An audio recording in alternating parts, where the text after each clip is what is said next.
good, everybody? Welcome back to the BlitzCity Podcast. I'm your host, Kobe Orr, and usually around this time of year, I give y'all a top 10 incoming HBCU freshman list, right? I'll do that every year, and I'm still going to give y'all that. But I thought, why not add on to that series? Why not continue to give y'all new content? So I figured, why not do a sophomore sensation list? Yes, this is a list of guys who either flashed or had a really good freshman season and who I expect to turn it all the way up in their sophomore years and be sophomore sensations. So this is the first installment of the BlitzCity Sophomore Sensation List for HBCU football in the 2024 season.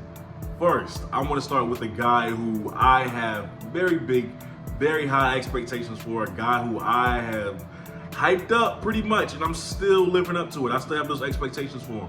Tajerian Williams, all right, at quarterback of Mississippi Valley State. Now, Tajerian is 6'3", 240 pounds of just rocket arm, okay? This kid was a Jerry Rice Award finalist, a SWAC Player of the Week, a SWAC Newcomer of the Week. I mean, listen, what I see in Tajerian Williams is not what a lot of other people see, right? They know he's talented. You know, because he's a starting quarterback in college football, and he had the job his freshman season. They know he's talented.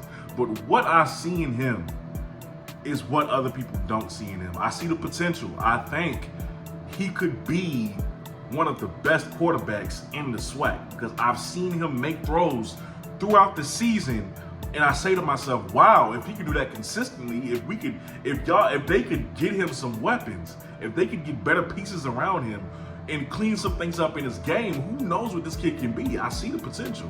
Nowadays, people want the finished product. So everybody isn't really buying into the Tajerian Williams stock, but I'm buying. All right, I'm sold on it. The kid had 1,100 yards, 1,193 to be exact, 6 touchdowns, 7 interceptions. The flashes that he's shown, like the throw against PV, those are the kind of plays that make me think to myself, man, this kid is special. Tajerian Williams is expected by me, as well as the Mississippi Delta faithful, to really turn it up in his sophomore season. Give him the keys to the car. If I'm the offensive coordinator, I'm giving him the keys to the car. What more does he have to do, really? Give him the keys to the car in his sophomore season, and let's see what he can do. Next up, Pvar, DB Morgan State. How many people talked about him besides from Blue? This guy is an NFL prospect. This guy, first of all, let me credit Morgan. I gotta credit Morgan. I gotta credit Damon Wilson and that staff. Whoever found this kid, you need a raise. First of all, because listen, Pvar, a 6'3" corner off the bat, you love the size, right? 6'3", 185. The kid led the MEAC as a true freshman in passes defended. Tied 30th in the FCS. Had an interception in a very close game, and I think that interception sealed it, if I'm not mistaken. Had 22 tackles and a fumble recovery on the year. I think he was also a freshman All-American. Yeah, he was definitely a freshman All-American. This guy, Jason, that's a true one-on-one corner right there, man. Like, dude is locked down, okay? As a matter of fact, he made some plays against us. You know what I'm saying? I noticed him then, and I was like, well, damn. Nah, that boy is like that. Jason is an NFL prospect. I expect Jason to do what he did in his freshman year ×2. Don't test him, right? And I hope our quarterback doesn't. Don't test that boy. Seriously, unless you're confident on who you have on the other side. Unless you have a Shaq Davis on the other side, right? Don't test him, man. I'm talking about press man, has the speed to keep up with you just in case he doesn't win a battle off the line of scrimmage. Long wingspan. After Jason, man, let's talk about Kaden High, the Benedict transfer that's now at South Carolina State. Go Dogs.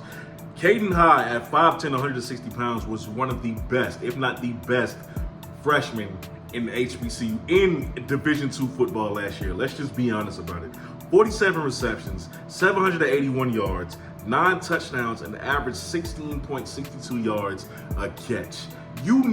Rarely have you seen a freshman come on the scene like that and ball out. I do not think that kid should have been at the Division II level. Anyway, I thought he should have been Division I from the jump, but sometimes kids just get overlooked. Now he's at the Division I level with Coach Berry. He has an opportunity to really even show that, number one, he's been belonging on the Division I stage as well. But Kaden High is a guy who is very shifty in that slot. The routes go crazy with him. The man is feisty. He can get up there and get the catches too. Kaden High also can provide something in the run game if you need it. He's a very explosive wide receiver who's going to make a lot of plays for the Bulldogs this upcoming season. Next up, Marquee Adams, Delaware State quarterback. Now listen, Marquee Adams, 6'1", 175 pounds. And I'm about to make a comparison that's going to make people going to look at me crazy. And I'm not comparing him to this player. I'm just saying, what doesn't he do that you don't see Lamar Jackson do? I'm going to just say it, Lamar Jackson. He is not Lamar Jackson, okay? But everything he does is similar when it comes to his game. The way he carries the football, the way he runs, the way he throws. He even has the same whippy arm motion, arm throwing mechanics that Lamar Jackson does. His game resembles that. He is no Lamar Jackson. He is not as good as Lamar Jackson. But his game, what he does on the field, his mannerisms, it resembles Lamar Jackson. That's all I'm saying. Now, this kid, 1,500 yards, 1,545 yards, 9 touchdowns, and he also provided 236 rushing yards and a touchdown on the ground. I think Delaware State's offensive coordinator needs to realize what he has, because you got Marquise Gillies at running back. You got Marquee Adams at quarterback. That's a dangerous duo. And I hope he comes up with a scheme that's more friendly to both of them so that you can utilize them more effectively, which could win you more games in the MEAC, because that duo should not be wasted. You have a great thing at Delaware State building right now, okay? So take advantage of it. Hopefully the offensive coordinator sees what I see, all right, and he makes an offense that is more suitable to those guys' liking so they can be even more dangerous on the field. It looks like last year, again, sort of similar to Lamar Jackson, what he was doing in his first year as a starter, he was just running around, playing, really figuring it out, going off of natural ability. This year, he should put it all together. He should have things more figured out going into his next season, and we should see that tenfold unleashed on the MEAC. All right, so I am looking forward to Marquee Adams, especially since I believe we have them for homecoming. That's going to be a good one. Next up, Isaiah Spencer at Jackson State. Listen, Isaiah Spencer is a guy I was very heavy on, all right? Kid played in 11 games last season. Kid had 24 receptions, 207 yards, a touchdown, averaged 8.6 yards per carry, 7 receptions, 81 yards versus Alcorn. To me, that's when he put it all together in the last game of the season. So I expect him to build off of what he did versus Alcorn going into next season, and I expect him to be 2.0, right? I expect him to turn it up, take the next step, because Alcorn last year, those 7 catches, that ain't a fluke. He started figuring it out. He put it together.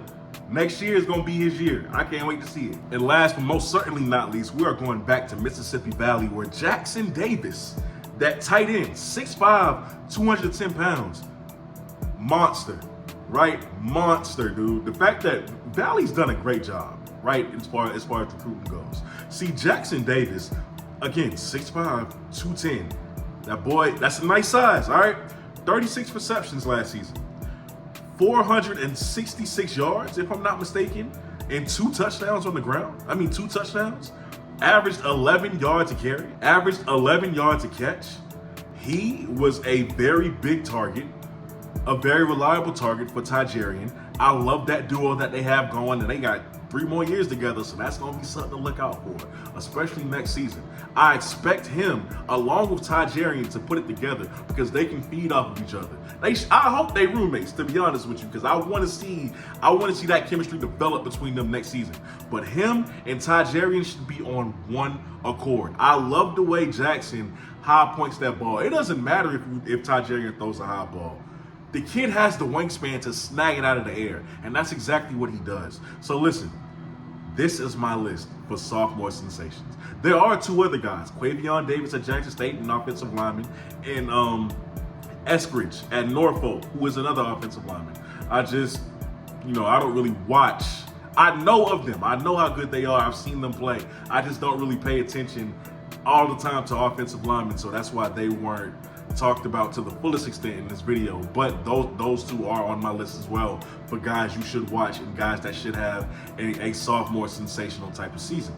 But with that being said, this is my list. All right, if you have anybody down below that you want included, that you feel like should have been included, let me know. With that being said, y'all are watching the BlitzCity Podcast. I'm your host, Kobe Orr. I'm out. Peace.